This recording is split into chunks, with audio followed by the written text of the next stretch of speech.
N. Pereira, presidente da Comissão de Direito Imobiliário da Ordem dos Advogados do Brasil, Seção Minas Gerais, e fiquei sabendo agora aqui, para nosso prazer, um companheiro de trabalho em mais um veículo de comunicação, colunista na Rádio Justiça do Senado. Parabéns aí por mais esse trabalho aí que conquista. É no caso do Supremo, né? Do Supremo, do Senado, o Supremo, então, ele tem uma rádio dentro do Supremo, a Rádio Justiça, né?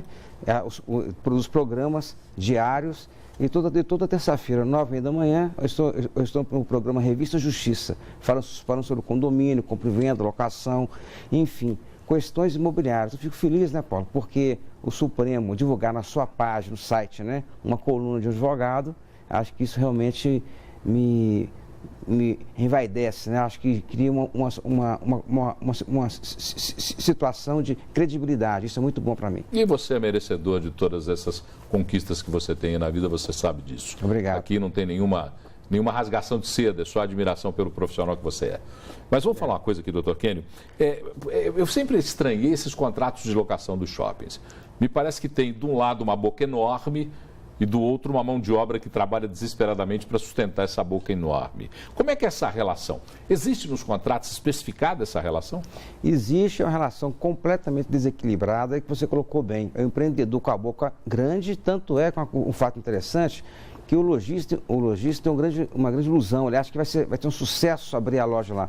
E o que nós vemos, Paulo, realmente uma grande rotatividade. Que eu posso afirmar que os shoppings maiores de BH, por exemplo, do início do shopping até hoje, 98% em média dos lojistas já saíram, ou seja, é muito rotativo. Por que isso, Paulo? O pessoal não aguenta pagar tantas taxas, valores indevidos, e o shopping center, inclusive, a parte de condomínio, ele cobra valores e não presta conta para os lojistas. Falo isso com firmeza, com segurança, porque já vi ações aqui em BH, com relação aos shopping centers, em que o juiz pedindo para abrir as contas e o shopping se negando veementemente. Chegou ao ponto, Paulo, que teve uma ação em BH que ficou provado que o shopping comprava carro, dava carro para o superintendente, comprava brindes para os empregados do shopping, que são contratados pelo dono do shopping para fiscalizar e para aumentar o aluguel dos inquilinos, ou seja, usava a taxa de condomínio para gerar benefícios para o próprio empreendedor, o que é completamente ilegal e imoral. O João Paulo e sua equipe fizeram alguns levantamentos de informação. João Paulo é nosso produtor, sua equipe que trabalha lá constantemente para levantar esses dados, e tem algumas dessas informações que me chegaram aqui. Por exemplo, eu vejo aqui que tem casos de shoppings que estabelecem que as obras ou reformas serão cobradas dos inquilinos das lojas, e depois, além de tudo, além de se pagar a reforma e a obra, ainda tem 20% de acréscimo para aquele shopping por administrar essa obra. É legal esse tipo de ação? Isso é completamente ilegal, absurdo. Quer dizer, o shopping faz uma obra, troca o piso do shopping center. E, logicamente, troca do piso, essa reforma é do proprietário, que tem que pagar o dono do imóvel. Então, o shopping, além de criar uma obra que beneficia o patrimônio do dono, ainda cobra mais 20% em função da condução da obra, para administrar. O que realmente, Paulo, é uma coisa absurda.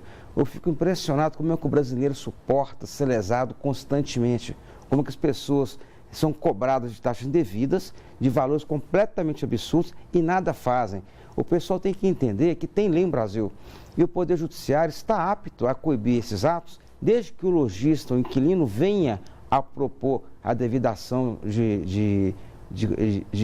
vou colocar, ações de cobrança para devolução dos valores. Outro fator interessante também é que a lei do inquilinato é aplicável aos shopping centers. Então, pela lei do inquilinato, um fato interessante, o shopping é um dono só.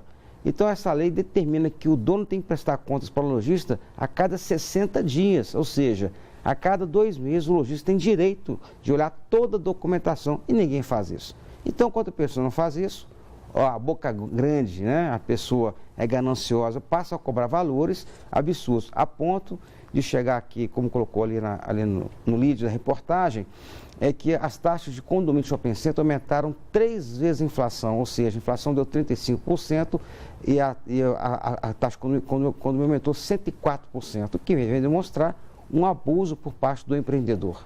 Uma outra cláusula que me chamou a atenção nesse levantamento que vocês fizeram é que o shopping estipula que uma empresa locatária que tem uma certa composição acionária, se na troca de um dos acionistas, de um dos proprietários, ela é obrigada a refazer esse contrato e refazer porque mudou a composição societária dessa loja. O contrato não é feito com a empresa, doutor Kênio, por que eu tenho que mudar? Se eu tirei alguém da minha sociedade, pus alguém ou comprei a parte dele, eu vou ter que mudar esse contrato com o shopping? Isso é uma forma, Paulo, da pessoa te lesar, de colocar um inquilino na parede, ou seja, uma empresa X tem lá 3 sócios. Então um sócio saiu, entrou um outro sócio no lugar. Quem alugou a loja foi uma empresa, então a empresa que é a locatária, que é a inquilina, e no caso o que o shopping tem que analisar é a questão se a empresa permanece lá e se a fiança permanece. Então a questão grave é mudar fiador, que não é o caso. Mas então eu entendo que no caso dessa cláusula é completamente leonino, porque o shopping não pode prestar ingerência dentro da gestão da sociedade. Isso é um abuso, mas é mais uma cláusula leonina que o pessoal faz para quê? Para coibir o inquilino, porque qualquer mudança, qualquer ato do inquilino é motivo para o locador chegar e querer aumentar o aluguel, querer extorquir o inquilino, até para coibir que o inquilino venha a exigir que as contas sejam prestadas. Ou seja, são mecanismos para coibir qualquer ato do inquilino que queira fazer valer a lei. Para a gente finalizar a nossa conversa, a gente está vendo aí um mudar de regras da economia. Uma economia que já não se representa tão pujante como se representava há tempos atrás. Essa economia fez com que o comércio, que os shoppings tivessem um momento de um raro crescimento na economia brasileira. Com a mudança desse cenário, os shoppings poderão ser obrigados a mudar tais regras para continuar atraindo e mantendo os lojistas dentro dos shoppings? Com certeza, Paulo, a colocação muito interessante. Em São Paulo, Betim mesmo inaugurou shoppings novos em que a ocupação foi mínima praticamente. Então, o empreendedor, nessa hora, ele tenta negociar e flexibilizar para manter o inquilino para ocupar o shopping. Um ponto interessante que você não colocou aí é a questão da cláusula de raio. Tem shopping que coloca uma cláusula seguinte: você é lojista aqui e fica impedido de você montar outra loja até 5 quilômetros de distância do shopping. Isso está em contrato? Em contrato do shopping. Quase todos os contratos do shopping contêm essa cláusula absurda que até fere uma determinação do CAD. O próprio governo já proibiu esse tipo de cláusula. O próprio Poder Judiciário coloca o seguinte: quando coloca essa cláusula, Paulo, impede que o outro shopping venha abrir para concorrer com ele.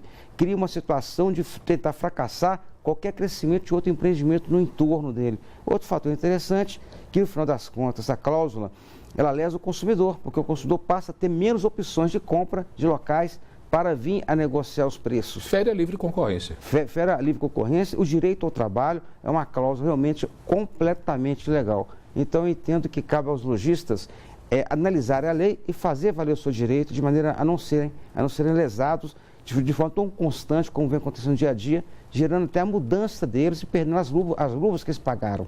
Então o lojista, quando entra no shopping, paga uma luva elevada. E quando ele sai, ele deixa para trás um grande investimento que enriquece, no caso, o empreendedor, o dono do shopping. Bom, a gente aqui não está fazendo nenhum libelo contra os shopping centers, claro. Até porque eu acredito que os shopping centers são excelentes e excepcionais centros de consumo, soluções para quem quer fazer compras, soluções de segurança, soluções de circulação, de proteção, até para a própria família.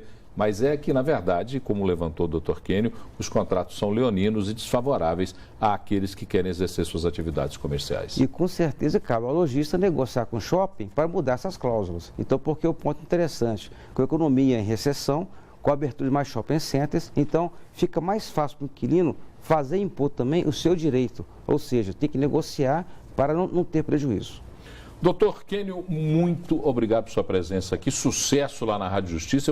É exclusiva do Supremo? É do Supremo, mas está na internet. Depois manda uma fita para eu ouvir. Não, está na internet. Quero ver seu desempenho. Mas na internet é livre, né? Está lá. Olha como é que eu sou antigo, eu te pedi uma fita. É um pendrive que você pede agora.